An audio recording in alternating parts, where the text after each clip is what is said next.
In 1492, Christopher Columbus arrived on the shores of a lush Caribbean island. He named it Hispaniola, a paradise of green mountains, rivers, and fertile valleys. To European eyes, it was the New World's jewel, a land of promise and riches waiting to be claimed. But for the native Taíno people who had thrived here for centuries, this was the dawn of devastation.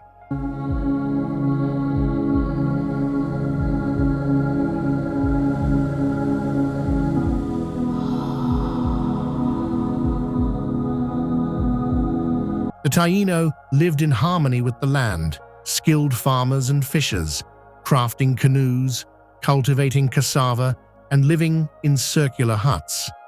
Their world was vibrant and deeply spiritual.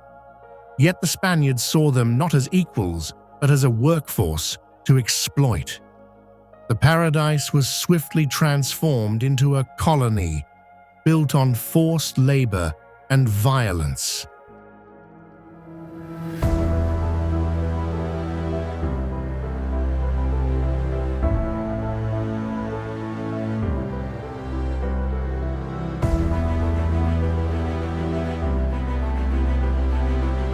At first, Columbus promised peace and friendship, but soon demands for gold and tribute emerged. The Taíno were forced to carry heavy burdens, mine rivers for gold, and serve their conquerors. Resistance was met with brutality. A paradise was turning into a prison.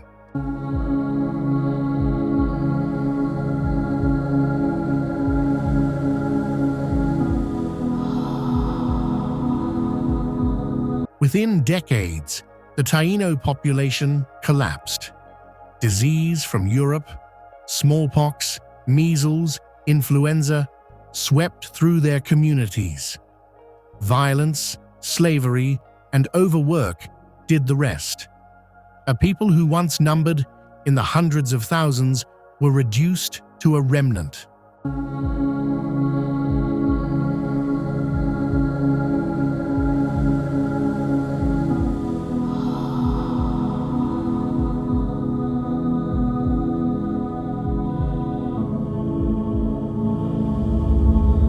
As the Taíno faded, the Spanish turned to Africa. Ships brought enslaved men and women across the Atlantic. Chained, torn from homelands, they became the backbone of the colony. The transatlantic slave trade had begun its relentless march in Hispaniola.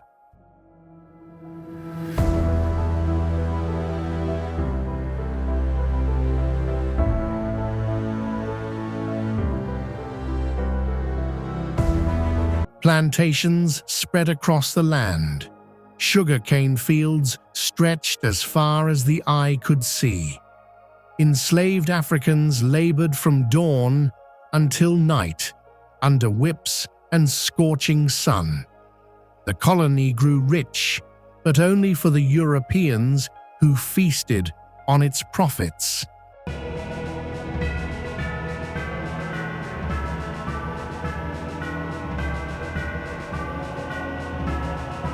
For the Africans, survival meant endurance, faith, and resistance. They carried songs, drum rhythms, and spiritual traditions across the ocean, planting seeds of resilience. Though bound in chains, their spirit remained unbroken.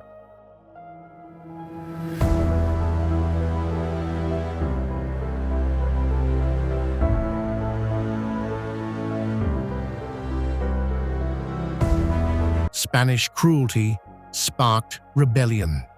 The first enslaved Africans rose against their masters, burning fields, attacking settlements, and fleeing to the mountains.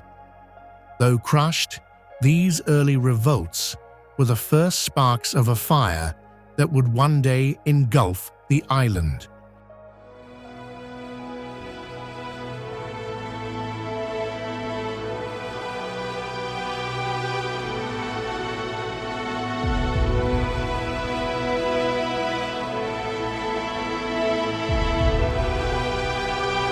For over a century, Hispaniola became a contested ground. Spain, France, and later Britain all fought to control it. Treaties carved the island in two, with France taking the western part, Saint-Domingue, destined to become the richest colony on Earth.